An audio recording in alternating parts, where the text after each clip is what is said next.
at one point of time while making the film, I've been working on this film for a long time. My friend, Mr. Saul Mullard, who is a historian, who is a Tibetologist also, he said that well, this film would be really filling a gap that exists between anthropology, history, fiction, and also in a way a certain genre of speculative thought, because see, most of the things that happens in the film are in the past. I mean, the echoes of the past are basically what we're left with. As Saul also says in the film, the history is left as fragments, and that's what we live by. So it's basically that.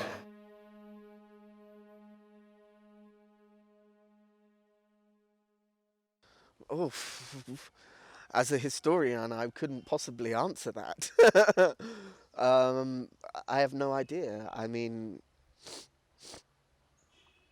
I guess it would have just been invaded by the Bhutanese or by the Nepalis, presumably. I mean, if we're taking out the Tibetan migration element of it, I mean, then we have to totally take out a whole load of Tibetan history.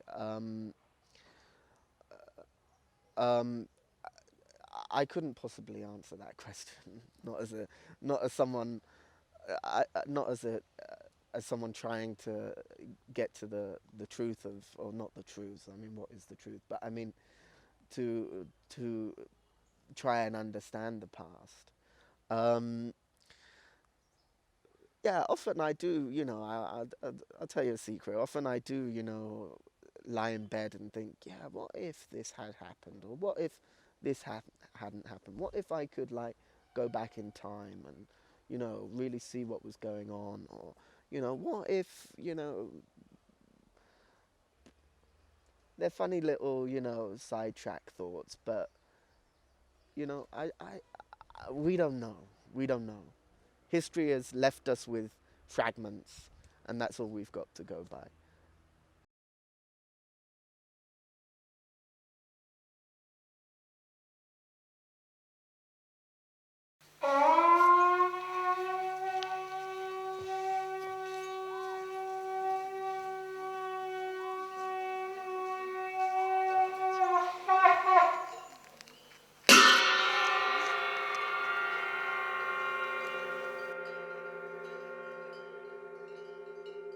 One has to hear those echoes which are constantly falling off in the din and the bustle of everyday life. Even if you ask someone in Sikkim or even the monks who I spoke to, they would only perform it, practice it rather than talk about it.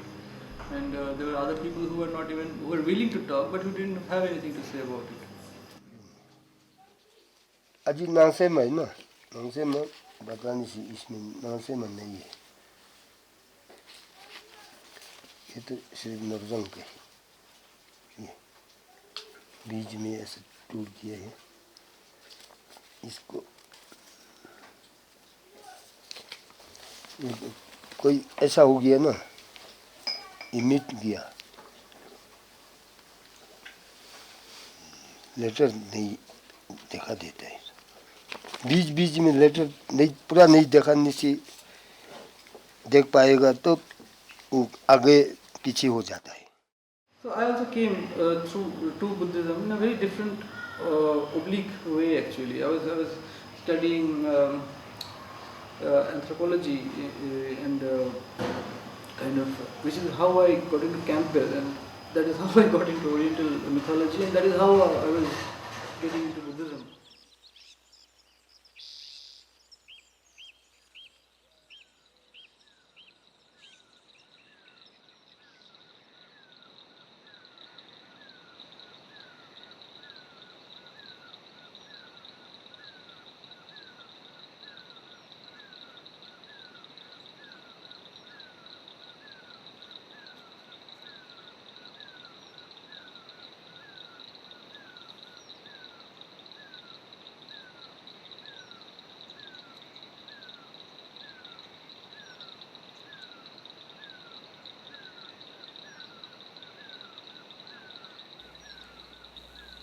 So Campbell has this book called Oriental Mythology, in which Campbell apparently attempted to do a sketch of the reality of Tibetan Buddhism. And this book had, this last chapter, Newfound Happiness, had I think just 19 pages.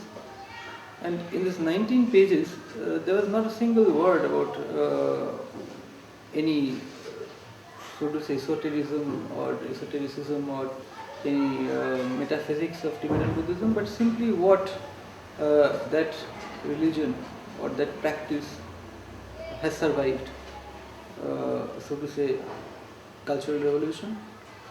And it was a shock, because till that point of time, Mao Zedong was one of my icons.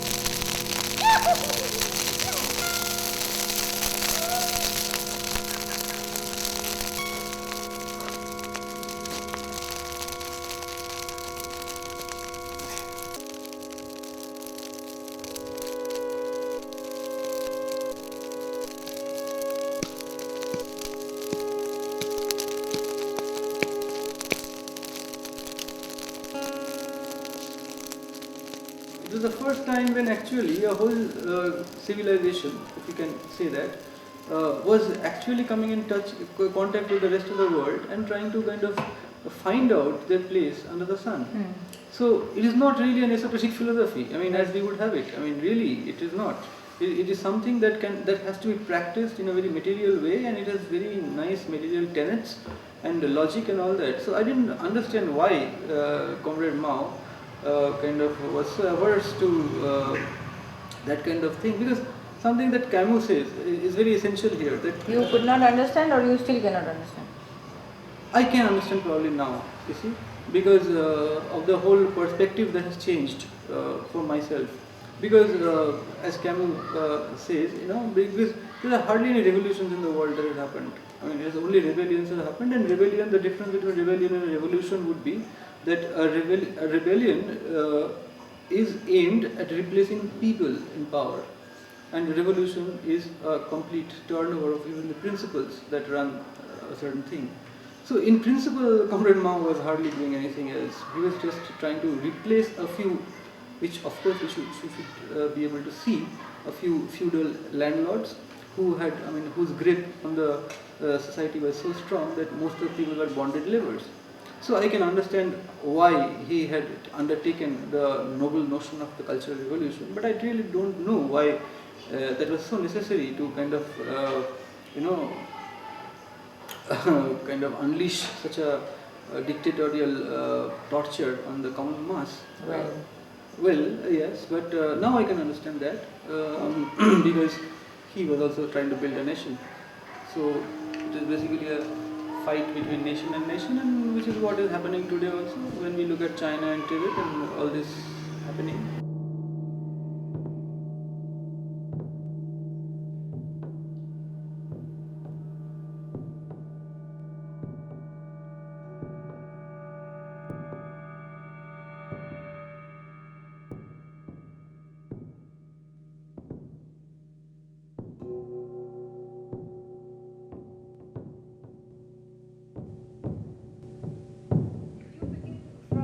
Esoteric and metaphysical aspect of Buddhism, or what you are talking about with the basic material tenets? I'm not an esoteric, I don't have an esoteric bent of mind, which is why I also refute that charge against me that I am a poet. I'm not, I'm really not. I would like to look at the world under the microscope. I would like to look at the stars through the telescope. I would like to see the world as clearly as possible. But I also think that it's not possible to do so with the instruments that our science has given us. And probably I don't think also that the people who we call esoterics and people we call sages and saints or whatever had really much to do with the metaphysics that we endow them with today. They were really very adventurous people who set out to find the truth of things.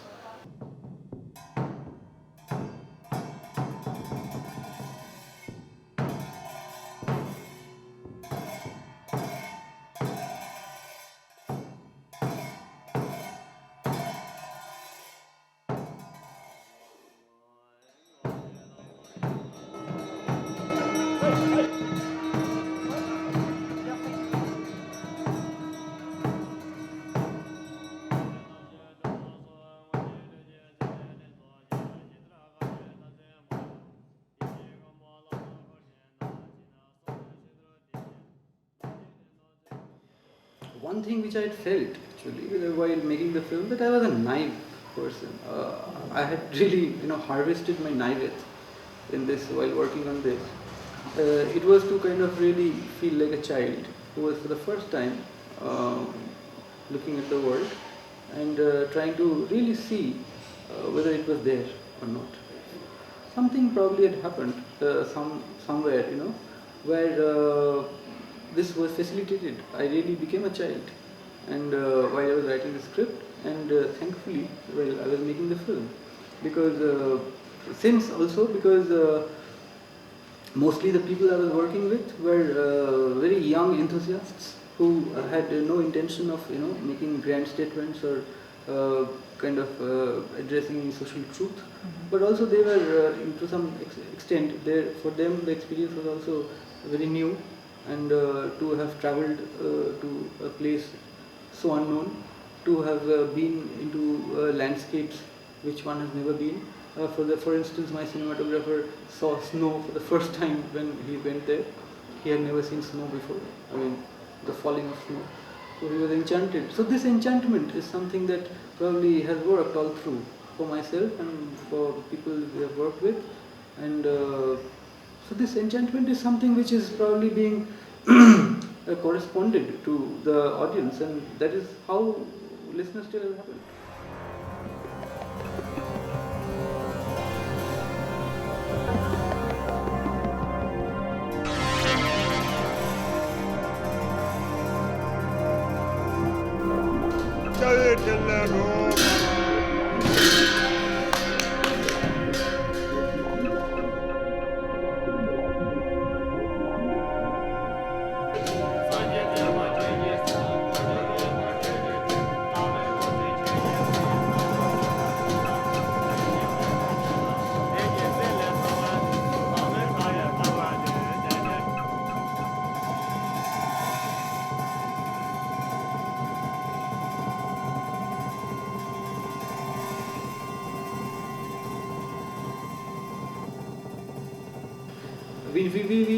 We knew that we had a script. I mean, we thought it was a mad thing to have a script like that. But ultimately it came about because writing the script was as enchanting. Would you say that the magic has also worked, if I can call it magic, because of this collaboration or interaction you've had with different people at different stages, let's say. Somebody who's living there, somebody who's been studying it for a very long time, like Sol, somebody like you who has been sort of on that search and doing all those things and reading and all that. And there's these young people who don't know maybe anything about it, and they're seeing this thing for the first time, they don't know many of the things. Then those youngsters there in the same landscape who also are in a way like your young enthusiasts from the city, they also don't know much about that. So it's a combination of all these people, which is like if you would have just interacted with people who knew all about Tibetan Buddhism and everything in detail, or like Dudok. So how is it, would you say, to have a combination of this is something very funny. The thing is, I once thought, I started with, I mean, this I really wanted to do, that to put a text before the film, saying that to all who refused to speak a word about charm. Yeah. So, and also then it changed to a quote by Valéry, which says, the reason sometimes seems to me the faculty our soul possesses of understanding nothing about our body. And so and so forth. Thing is, this is something very interesting. Suppose today, when we start talking about any social truth, anything that affects both you and me in a very palpable, realistic way. Suppose the price of potatoes, or maybe whether India should go to war with China or whatever. Yeah? These things, we have very different many opinions, and which are contradictory, conflicting, and even to some extent there would be malice in the way the interaction would proceed, because one would try to situate one's logic more strongly than the other and all that. But suppose we talk about something like a dream, yeah, there would be no malice in talking about a dream, because everybody has a dream, and to every one of us it is as enchanting as the other person. So it probably was like that. When we were making this film, nobody really wanted to, thankfully, and thanks God to everyone who came to the making of this, nobody really had any idea, because it was like a dream.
Everybody was grappling with the idea of what really is this mask all about. What is happening? Because what is this dance that happens? What is this snow that falls? Yeah, I mean, there's a nice incident that happened once. We had gone to LACHEN, and we were expecting snow. I wanted to, I mean, as I told you, the script had exactly almost what is there in the film finally. So I really somehow wanted the snow to fall when the dance was happening. And it's impossible. I mean, how can really someone think of a snow falling while the dance is happening?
Because somebody who took me said that yeah, it snows during this point of time. So I said, what snow? What is snow? This guy says, okay, it will happen. Don't worry, it will happen. I said, what? It will happen? I mean, does it happen like that? It will happen. Is it like faith? Is it like what? What is it?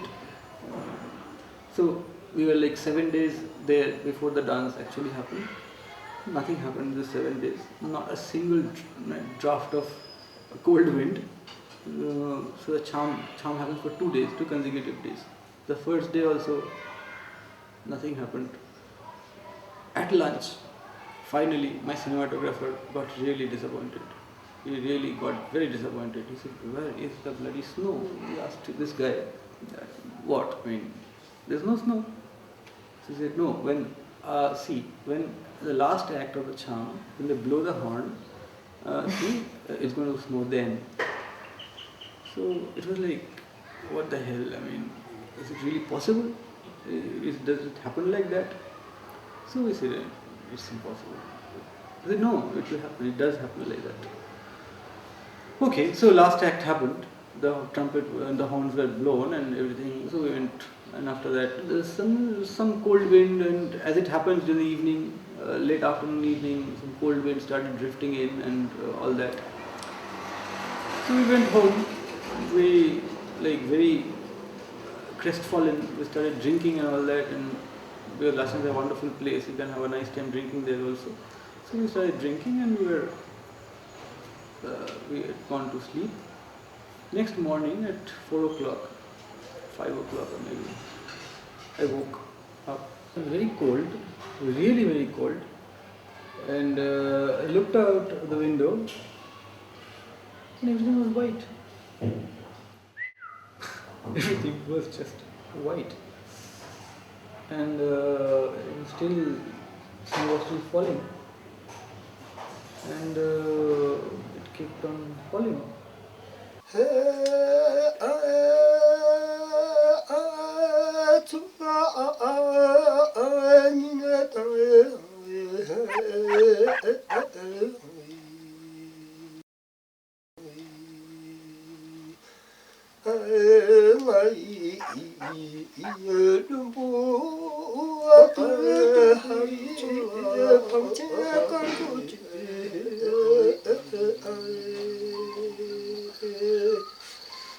Every charm has sometime or the other, at one point or the other, this special act called the black hat dance. The black hat dance is something that Padmasambhava is credited with. It's a Bun religion connection basically. It comes the iconography of the black hat charm, the costumes of the dancers, the way it is done, the music, everything is totally derived from Bun, which is the earlier religion that Tibet had before Buddhism. So when he was trying to set up this Samaya monastery with Trisong Detsen and Acharya Shantarakshita, he performed this black hat charm, in which he supposedly had transformed all the malevolent deities and the demons of Tibet into becoming his collaborators. So they also agreed to become his partner in creating space for dharma. So now black hat dance is basically about consecrating a place. I mean, it has to, when black hat happens, the space is consecrated. It becomes a holy place, a sacred space it becomes. So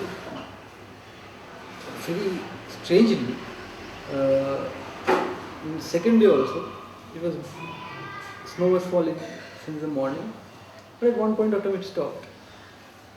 And once again, the black hat dance was basically, it came around 3 o'clock in the afternoon, in the whole series. It happened for 2 days, 2 continuous days, and many acts that happened one after another in this theatre. So at 3 o'clock, once again, snow started falling. And everybody, not a single person left the space. Everybody sat there. Almost, I could say, nobody moved. And at one point of time, my cameraman nudged me and asked me to look through the lens. Is it all right? Suddenly I felt that it's impossible to capture this on camera. And I said, well, you just go ahead and shoot whatever you can. Whatever we do cannot get this on camera.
would you say that the sense of insufficiency that you had while shooting it brings you to like that, like you cannot capture it on camera, what is happening in front of you? And what all you said about how the snow was there in the script and how the snow was there in the shoot, and you know, does this bring us to your role as a composer? That's a very funny question. My role as a composer.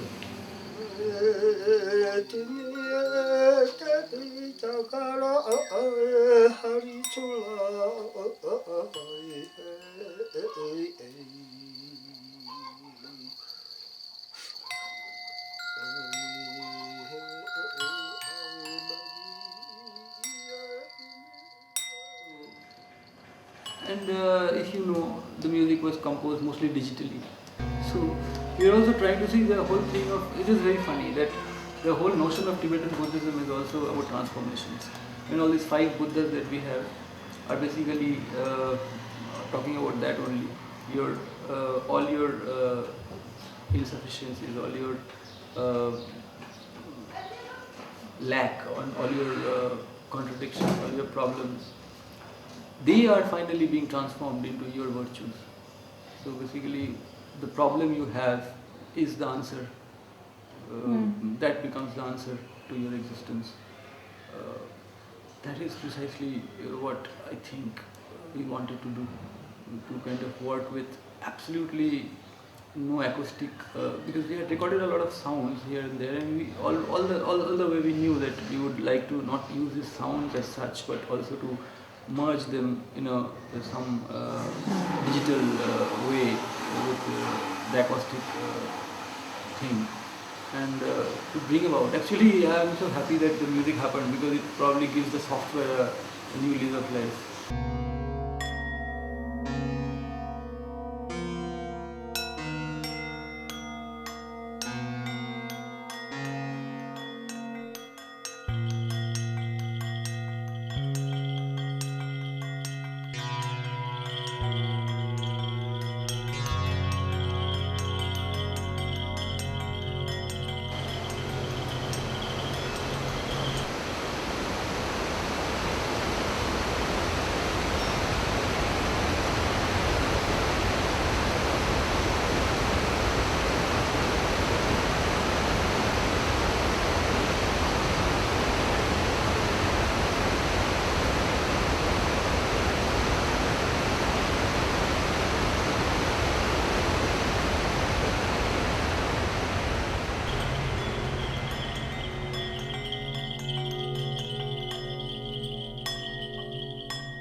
When would you say that the time is ripe for you to start filming? And Time is never right for anything. The probably what would matter, which finally mattered while making this tale, is that at one point of time you realize that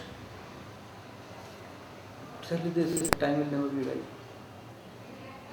And because time doesn't exist like that. Time exists because of you. Like Dostoevsky says in Possessed, that it is not a thing, it is the mind, and it will die out in the mind. The moment you realize that this is the point when you and your film. So what is that point? How do you recognize that point? How do you feel that? How do you remember it? I mean, if you have to. I mean, it's a difficult. This moment is a very, very, very huge moment. You see, it's a very huge moment. Or probably this moment has been there for 36 years.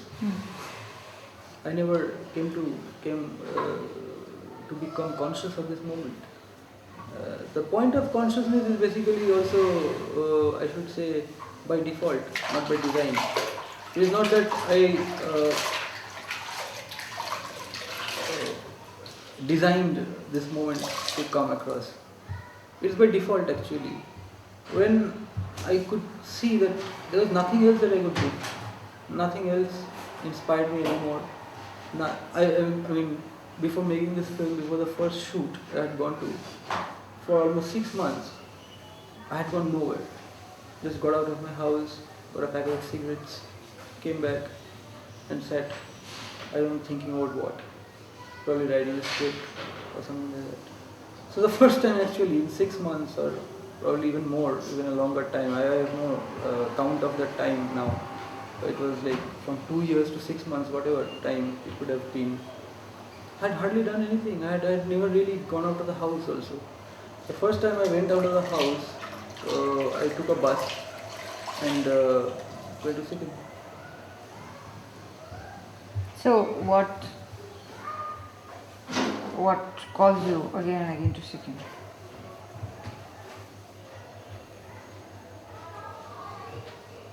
Listener's tale. Listener's tale, the listener's tale unborn, listener's tale in the making, listener's tale as memory.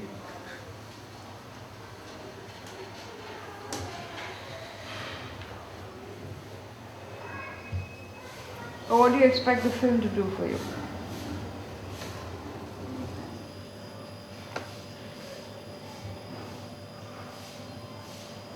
Put me to rest, I think. Which is? Silence.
The words in the film are in a way the way I remember something.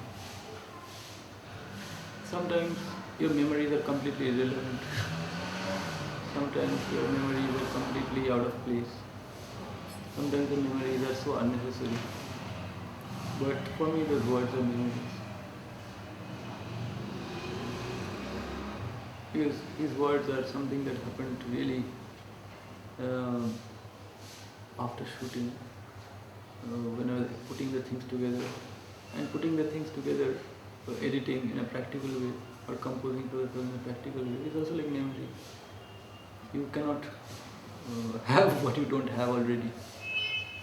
So it's like memory.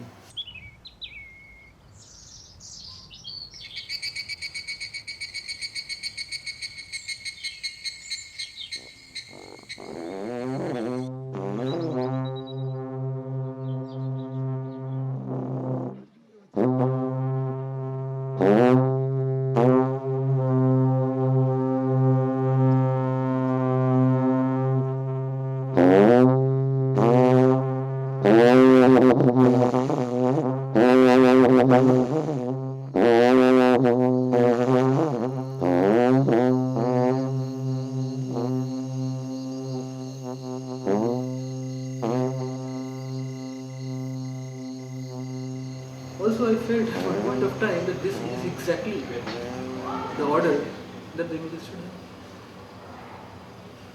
I didn't know what. I didn't have any idea what. Although I told you I had written a script, and the first thing I threw out of my window was a script.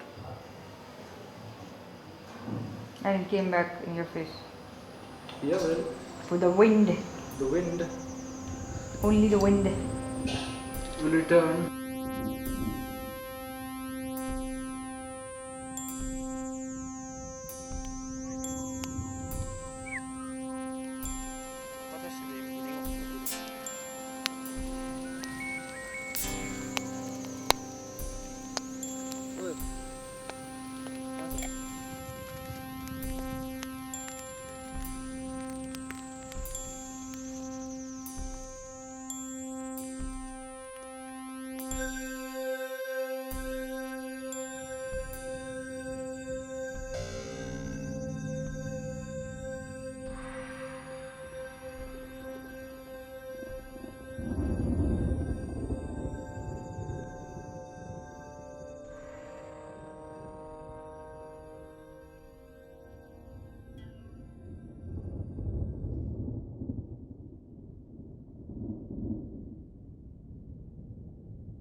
So the listener's tale, as you choose to call it, and very fondly so, you talk about it very often. Is it also, can I ask? I don't know. Is it also, can one ask, the storyteller's tale? No. No. How do you say that? How do you believe it? Listener's tale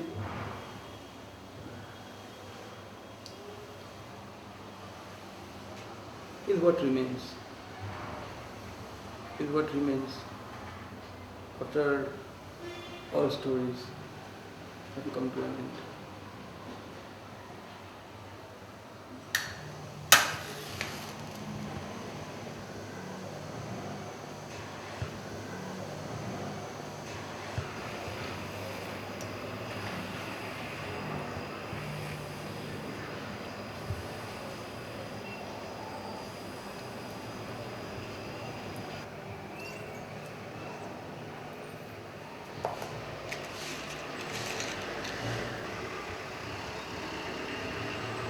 You should cut now.